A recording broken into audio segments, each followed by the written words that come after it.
আসসালামু আলাইকুম। আপনারা সকলকে ধন্যবাদ জানাইলাম যে আজকে টুর্নামেন্টে আইয়া এত সুন্দরভাবে আইয়া আপনারা খেলাইছেন।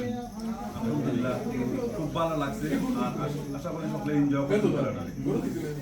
আর অন্তত হয়েছে কি আপনারা যারা কষ্ট করছেন এই টুর্নামেন্টের লাগে, বিশেষ করে মুন্না মামু আর জাবের মামু আর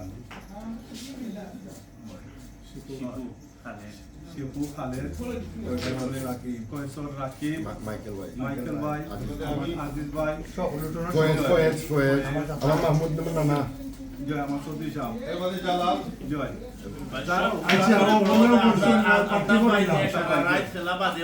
আলতাফ ভাই, জালাল, জীবন ভাই, সব আলহামদুলিল্লাহ যারাও যারা কষ্ট করছেন সকলে আমি ধন্যবাদ জানাই। আর আলহামদুলিল্লাহ সকলে এনজয় করছেন। আর আজকের যে টুর্নামেন্টের ফাইনালিস্ট যারা আমার জাবের মামু আর শিবু মামু আর আমার মুন্না মামু আর সুন্দর সুন্দর